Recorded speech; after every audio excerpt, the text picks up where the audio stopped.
Hello बच्चों, कैसे हो? होप करता हूँ एकदम बढ़िया हो गए। मैं भी एकदम अच्छा हूँ। आ गए हैं, जैसा कि आपने देख लिया, मोशन इन स्ट्रेट लाइन। आज मोशन इन स्ट्रेट लाइन शुरू करने वाले हैं, जिसको ज़्यादातर बच्चे क्लास 11th का मतलब पहला चैप्टर भी समझते हैं, मतलब main chapter motion in straight line. बहुत ही इंटरेस्टिंग टॉपिक है, बहुत ही इंटरेस्टिंग, एकदम मज़ेदार एकदम टॉपिक है। अभी तक जो हमने बेसिक करा था, जैसे कि हम लोगों ने अब इससे पहले बेसिक क्या किया, वेक्टर कर लिया है, और ये डिफरेंशिएशन इंटीग्रेशन कर लिया है। ये उसका साक्षात एप्लीकेशन है। इसमें मजा आएगा क्योंकि इसमें डिफरेंशिएशन, इंटीग्रेशन, वेक्टर, ये सारी चीजें आने वाली हैं।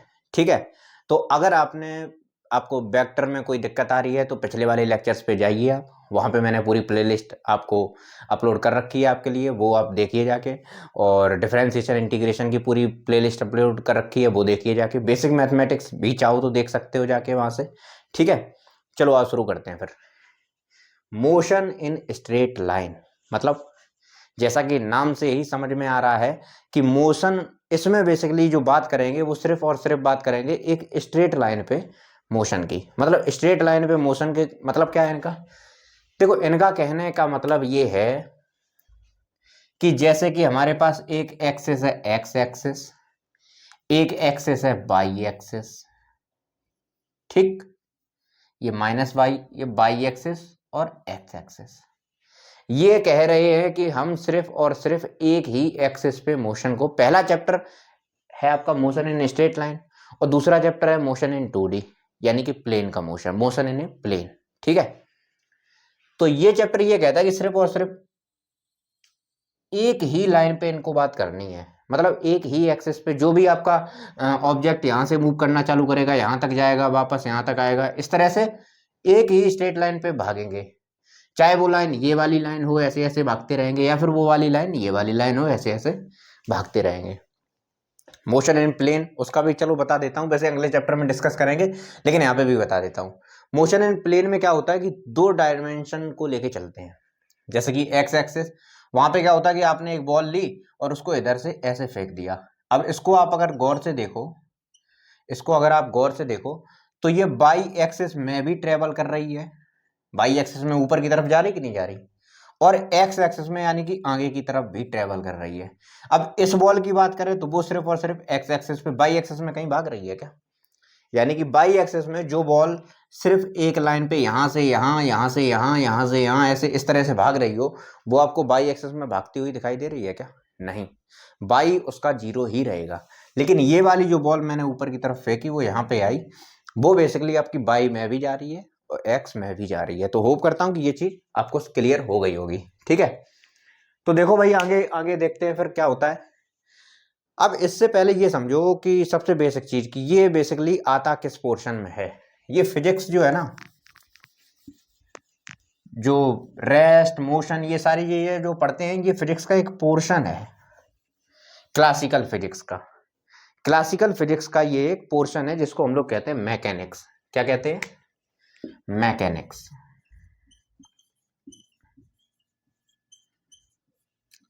क्लासिकल फिजिक्स के कई सारे पोर्शन होते हैं, वो आप आगे चल के पढ़ोगे। मैकेनिक्स होता है, थर्मोडायनेमिक्स होता है, और भी सारे ऑप्टिक्स होते हैं।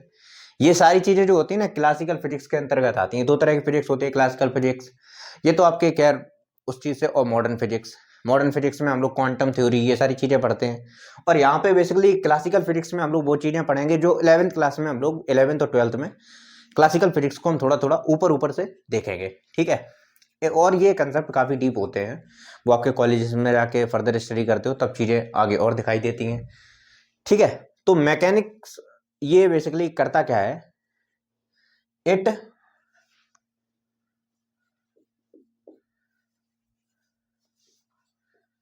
It is the study of it is the study of rest and motion of objects around us. मतलब मैकेनिक्स फिजिक्स, उस फिजिक्स उसका पार्ट है, जैसे कि हम लोग किसी चीज को फोर्स लगा के आगे तक ले जा रहे, कोई चीज दौड़ रही है, भाग रही है, रेस्ट पे है, ये सारी चीजें जो है ना ये आपकी इसके अंतर्गत आती हैं, मैकेनिक्स के अंतर्गत। ठीक है, मैकेनिक्स में अभी आप फोर्स को पढ़ोगे, लॉज ऑफ मोशन, ये सारी चीजें जो है ना मैकेनिक्स की फिजिक्स के अंतर्गत आती हैं। फिर थर्मोडायनेमिक्स आता है, इस तरह से काफी ज्यादा चीजें आ जाती हैं। तो ये मैकेनिक्स फिजिक्स जो होता है आपका, ये 3 पार्ट्स में, 3 ब्रांचेस में डिवाइडेड है। पहला है आपका स्टैटिक्स,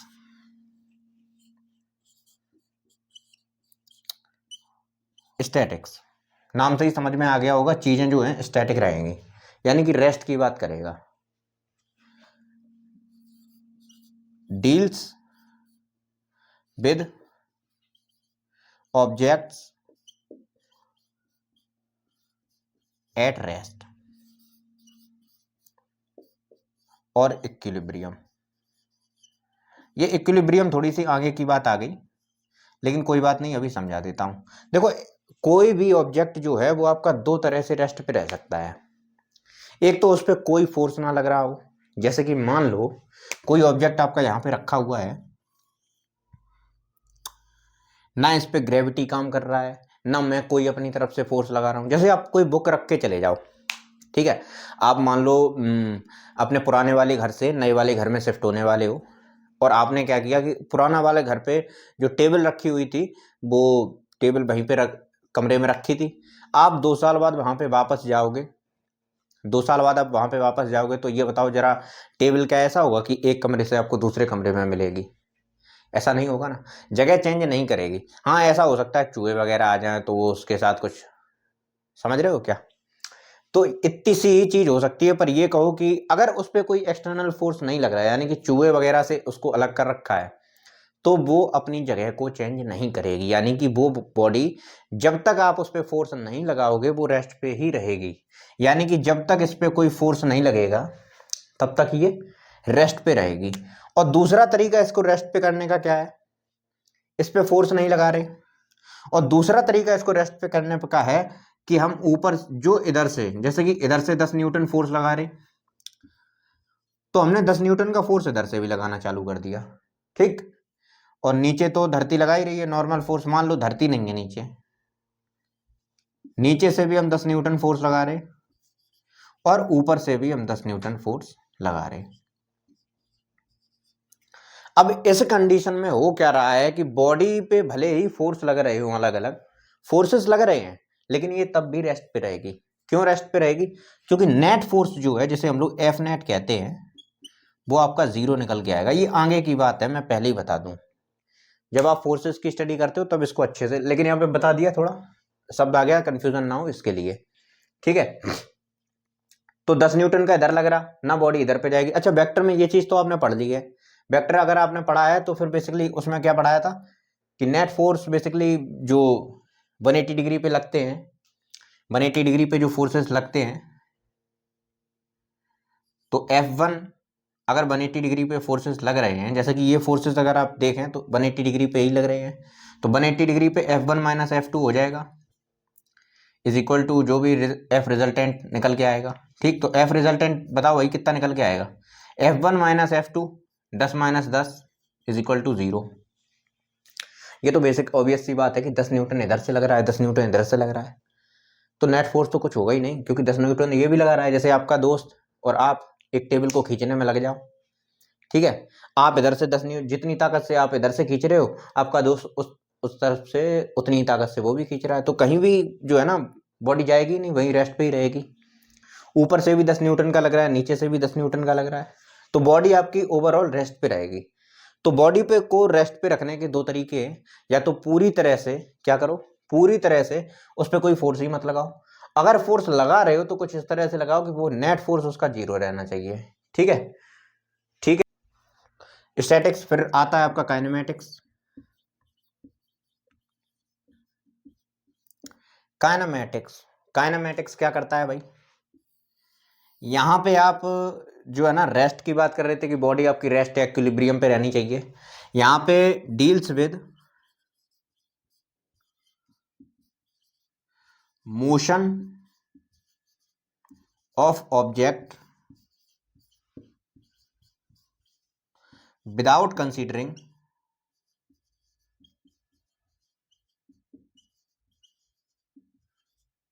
द कॉज, यानी कि कारण जाने बिना हम उसकी स्टडी करते हैं। कारण मतलब कोई भी बॉडी मोशन क्यों करती है, क्योंकि हम उस पर फोर्स लगाते हैं। जाहिर सी बात है, अभी मैंने पिछले इस वाले में एग्जांपल दिया था कि जब तक हम किसी बॉडी पे फोर्स लगाएंगे ही नहीं, वो आपकी मोशन में आएगी ही नहीं। समझ रहे हो?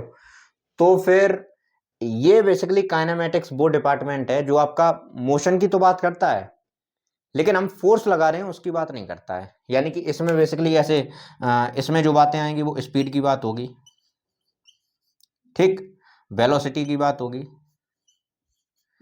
ठीक, और एक्सीलरेशन की बात होगी।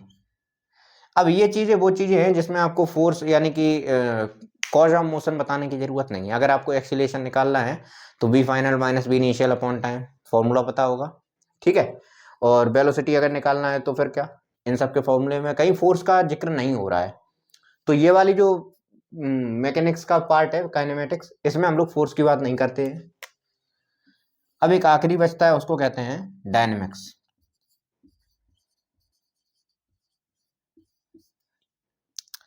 Deals with motion of object considering the cause of motion. मतलब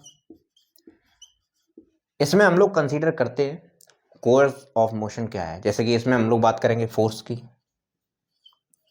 ठीक है, फोर्सेस की बात करेंगे, इन सब चीज़ों की कि बेसिकली मोशन आपका हो क्यों रहा है। यहाँ पे मोशन क्यों हो रहा है हमें उससे कोई मतलब नहीं था। यहाँ पे मोशन क्यों हो रहा है, जाहिर सी बात है फोर्स की वजह से हो रहा है।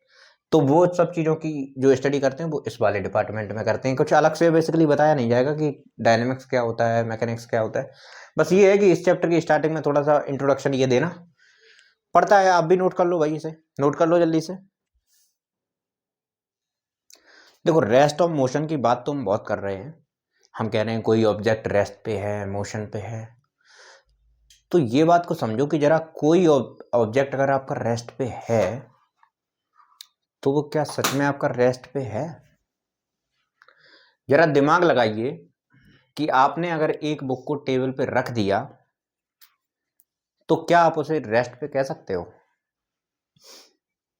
बताओ भाई, क्या आप उसे रेस्ट पे कह सकते हो? चलो पहले डेफिनेशन लिखो, फिर इस चीज को समझते हैं। ये थोड़ा सा गहरी बात हो जाती है, यानी कि गहरी गहरी बात है। ये रेस्ट ऑफ मोशन तो सब मोहमाया है, ये बस नजरिए का खेल है। अभी समझ में आएगा, अभी समझ में आएगा। N object is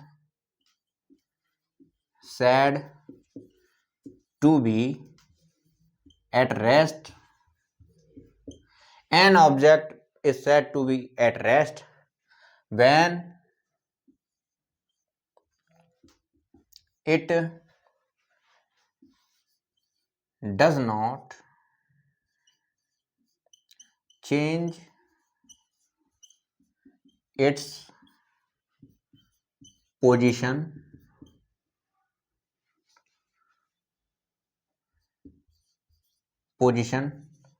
with respect to surrounding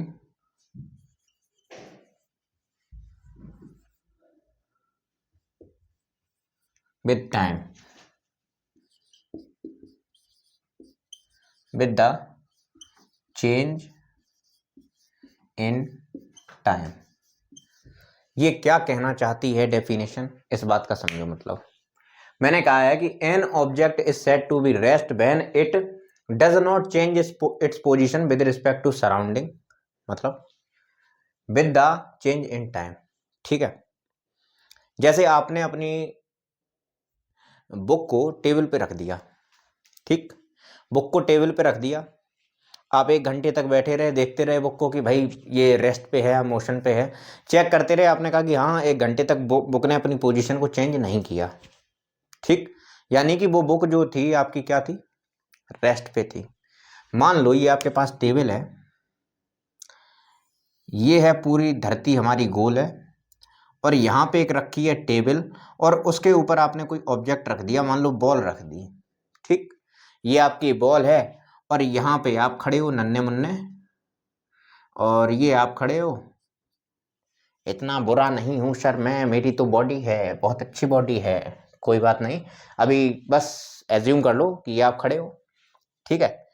आपने बॉल को देखते रहे कि टेबल पे जो बॉल रखी थी वो रेस्ट पे ही थी, लेकिन आपने किसके रिस्पेक्ट में देखी, मान लो अभी आप यहां से देख रहे हो तो फिर आपको बॉल रेस्ट पे लगी, ठीक, आप रूम के रिस्पेक्ट में देख रहे हो, आप ग्राउंड के रिस्पेक्ट में देख रहे हो कि जो चीज़ें हैं वो ग्राउंड के रिस्पेक्ट में चेंज नहीं हो रही हैं। यहाँ पे मान लो आपका एक पोल लगा हुआ था, ठीक, पोल और इसके बीच में दूरी जो थी वो बराबर थी, आप इसके रिस्पेक्ट में देख रहे हो कि जो पोल से टेबल की दूरी थी वो 10 मीटर थी, 1 घंटे बाद भी 10 मीटर ही रही, और उस टेबल पे आपकी बॉल रखी थी, यानी कि आपने उसकी पोजीशन चेंज नहीं की।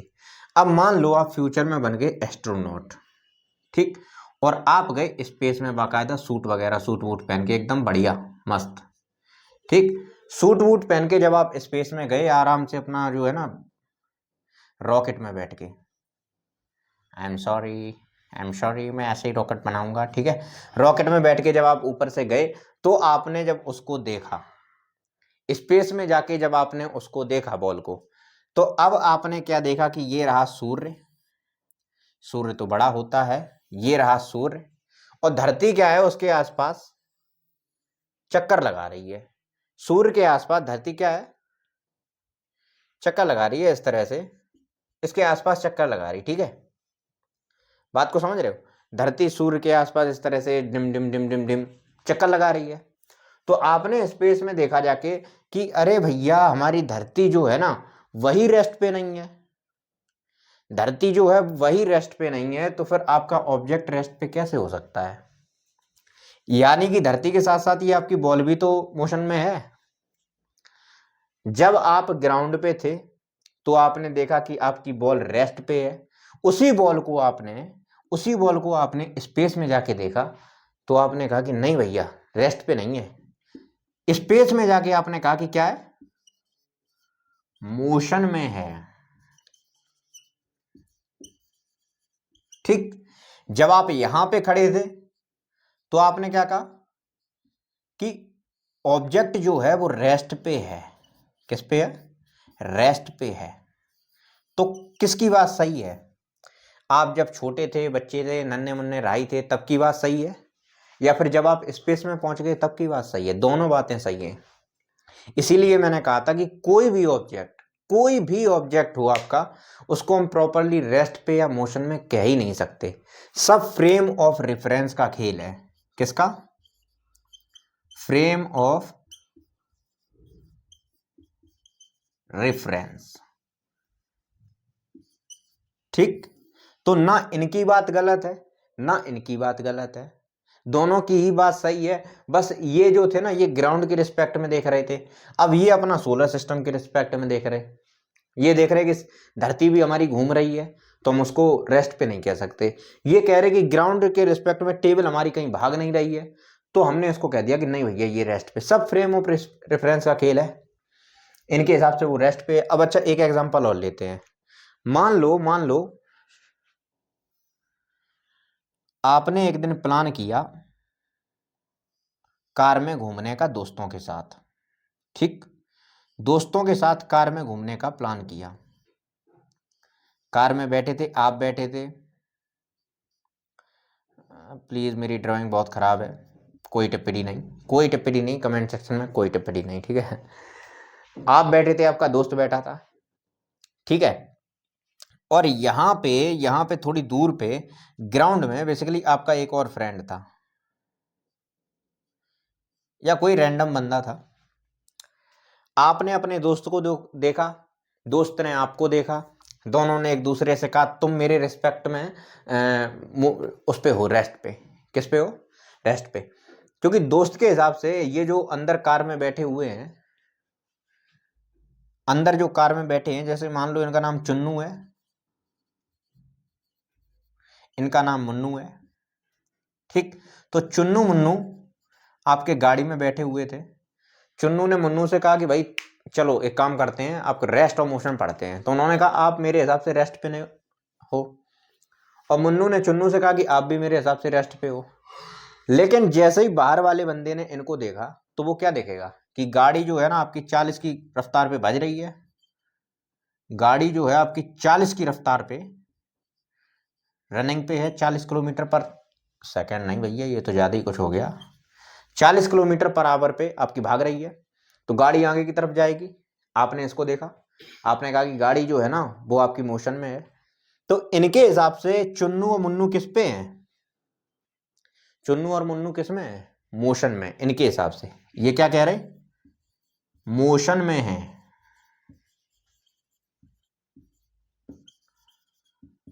और चुन्नू और मुन्नू आपस में एक दूसरे से क्या कह रहे? रेस्ट पे है।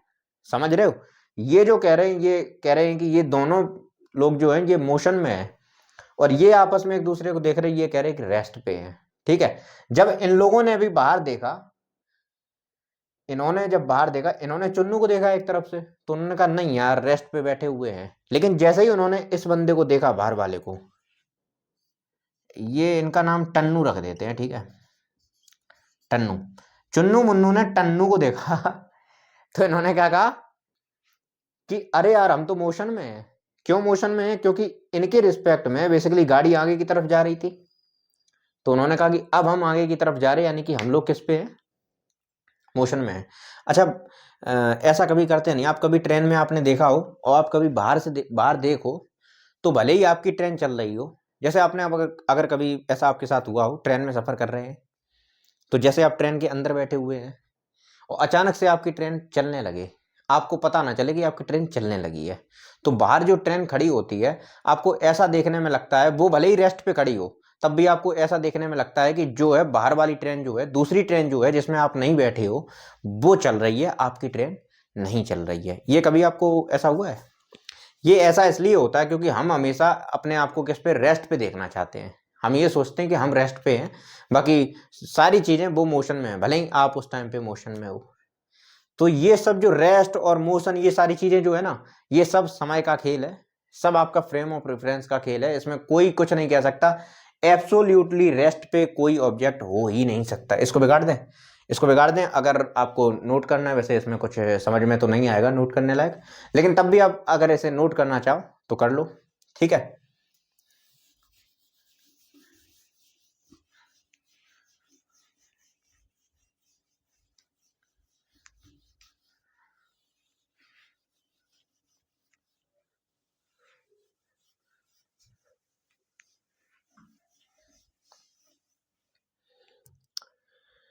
यानी कि मैं क्या कहना चाहता हूं कि कोई भी object not any object is absolutely on rest. कोई भी ऑब्जेक्ट आपका एब्सोल्युटली रेस्ट पे होता ही नहीं है। एग्जांपल्स के साथ समझाया अभी, ठीक है। यानी कि फ्रेम ऑफ रेफरेंस वो होता है जो आपसे कहता है कि भैया कोई ऑब्जेक्ट जो है ना वो रेस्ट पे है या मोशन में है। हमें नहीं पता, हमें नहीं पता। वो बस क्या है कि हम किस रेफरेंस से देख रहे हैं, इस चीज से डिपेंड करता है। आपकी कोई भी बॉडी, कोई भी ऑब्जेक्ट, आप किसी चीज को भी देख लो, किसी भी चीज को देख लो, आप मुझे कह के बता दो कि सर ये जो है ना एब्सोल्युटली रेस्ट पे है, हो ही नहीं सकता। समझ रहे हो? मान लो वो ऑब्जेक्ट धरती पे रेस्ट पे रखी हो, धरती तो सूर्य के आसपास चक्कर लगा रही। मान लो खुदा ना खास्ता, चलो ठीक है, आपके लिए मैंने मान लिया कि चलो धरती भी एक बार रेस्ट पे आ गई, तो सूर्य भी तो किसी ना किसी के चक्कर लगा रहा, पूरी गैलेक्सी भी तो किसी ना किसी के चक्कर लगा रही, मिल्की वे, सब ये सारी चीजें जो है ना, सब कोई भी चीज मोशन रेस्ट पे है ही नहीं भाई, कोई भी चीज रेस्ट पे है ही नहीं, समझ रहे हो। और कोई भी चीज हम ये नहीं कह सकते कि मोशन में है, क्योंकि आपका जो है ना देखने का नजरिया है, जैसे कि दो बंदे ट्रेन में बैठे थे, वो भले ही मोशन में थे, तब भी आपने उनसे क्या कहा कि हाँ ये रेस्ट पे, हम दोनों लोग आपस में रेस्ट पे हैं, क्योंकि वो अपने एक दूसरे के आपस में नजरिए से देख रहे थे ना। वो ये देख रहे थे कि मेरी रिस्पेक्ट में आपकी पोजीशन चेंज ही नहीं हो रही। ठीक है, चलो इसी की वजह से चलो मोशन की डेफिनेशन देखते हैं, इसको बिगाड़ दें। ठीक है, अब मोशन की डेफिनेशन समझो।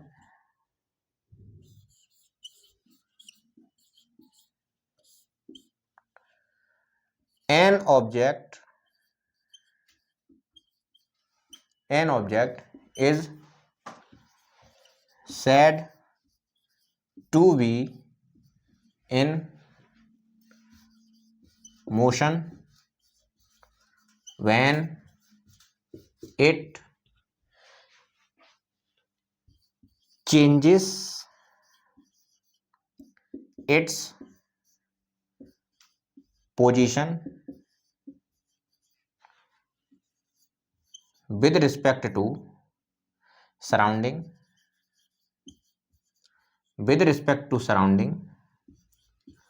यानी कि सराउंडिंग से बहुत फर्क पड़ता है। आप सराउंडिंग के हिसाब से जब चीजें को चेंज करते हैं तब फर्क पड़ता है। With respect to surrounding with the change in time.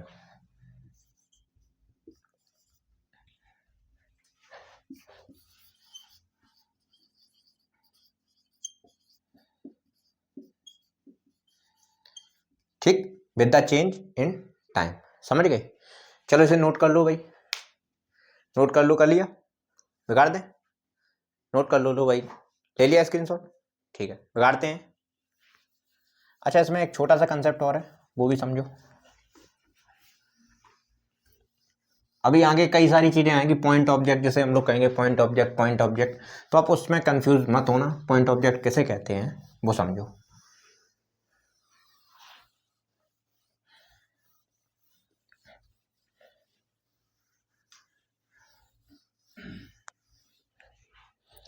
Point object,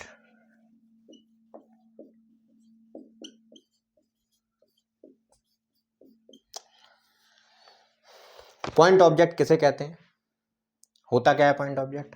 देखो पॉइंट ऑब्जेक्ट, अच्छा एक बात बताओ, जैसे कोई ट्रेन है, ट्रेन की लेंथ है मान लो 300 मीटर है, 300 मीटर की कोई ट्रेन है, ठीक, मान लो 300 मीटर काफी ज्यादा होता है भाई, 300 मीटर की मान लो ट्रेन है, ठीक, और उस ट्रेन को डिस्टेंस कवर करनी है 3000 किलोमीटर की, 3000 किलोमीटर की, इतनी डिस्टेंस कवर करनी है, ठीक है। 3000 किलोमीटर में कितने मीटर होंगे, इसमें 3 जीरो और लगा दो, इतने मीटर की डिस्टेंस कवर करनी है, ठीक, कितने मीटर की, इकाई, दहाई, सैकड़ा, हजार, 10,000, लाख, 10 लाख, यानी कि 30 लाख मीटर की डिस्टेंस कवर करनी है 300 मीटर की ट्रेन को, ठीक। जब कोई बॉडी, वो बेसिकली आपकी ट्रेन जो है,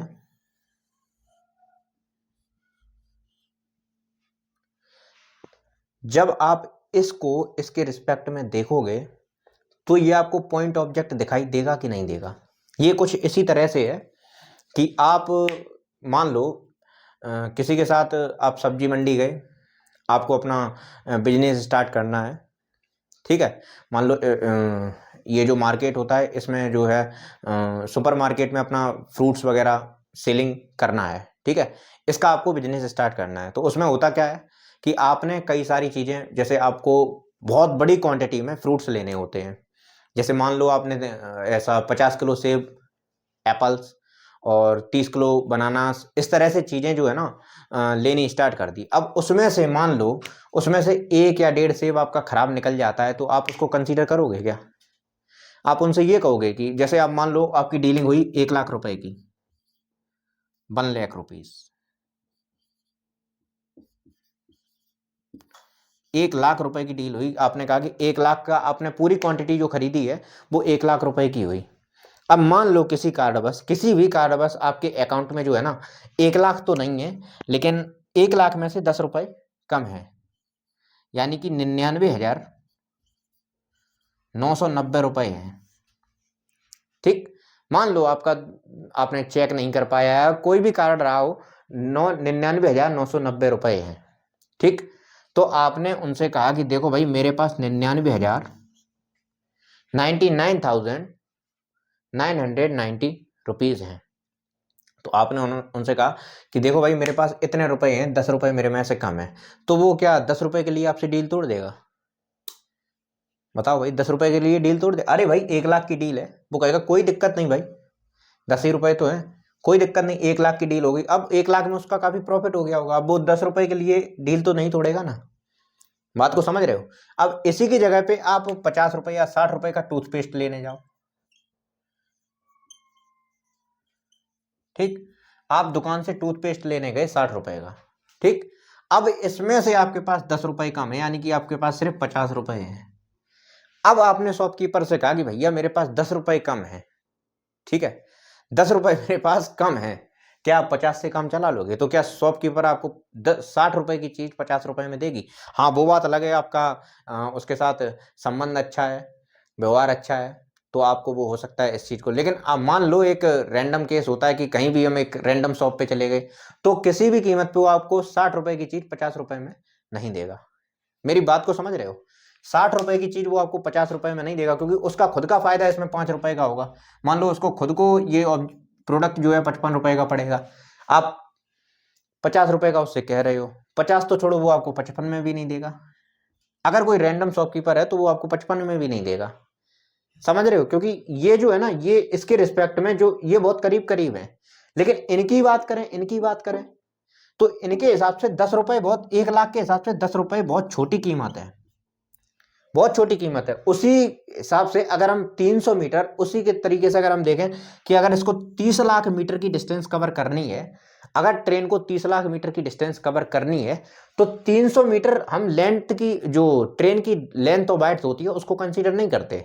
समझ रहे हो कि 30 लाख डिस्टेंस कवर करनी है तो हम उसमें जो है ना ट्रेन की भी लेंथ और वाइड्थ कंसीडर करें? ऐसा नहीं होता, क्योंकि 30 लाख काफी बड़ा अमाउंट है। तो उस कंडीशन में हम ट्रेन को मान लेते हैं कि ट्रेन चल तो रही है, लेकिन वो पॉइंट ऑब्जेक्ट है। पॉइंट ऑब्जेक्ट मतलब it does not have, it does not have it's own dimension. मतलब इसका खुद का कोई डायमेंशन नहीं होता, उसी को हम पॉइंट ऑब्जेक्ट कहते हैं। ठीक है, जैसे कि आपके हिसाब से, मतलब आप खुद को लो, उसके बाद धरती माता को देखो, तो धरती मैया के हिसाब से आप एक पॉइंट ऑब्जेक्ट हो। आपकी लेंथ और उसको हम कंसिडर ही नहीं करेंगे। समझ रहे हो? क्यों नहीं कंसिडर करेंगे? क्योंकि आपका जो डायमेंशन है, आपकी लेंथ ब्रेथ, जो आपकी हाइट है, वो काफी कम है। समझ रहे हो? अगर आप पूरे धरती के रिस्पेक्ट में देखोगे तो आप एक उसके हिसाब से पॉइंट ऑब्जेक्ट हो। तो होप करता हूं आप पॉइंट ऑब्जेक्ट का मतलब समझ गए होंगे। ये बेसिकली आज के लेक्चर में मैंने सिर्फ और सिर्फ जो बेसिक है, इंट्रोडक्टरी लेक्चर था ये।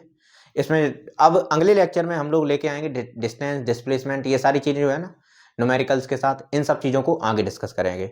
तो होप करता हूँ लेक्चर आपको समझ में आया होगा, और इनको नोट जरूर कर लीजिएगा।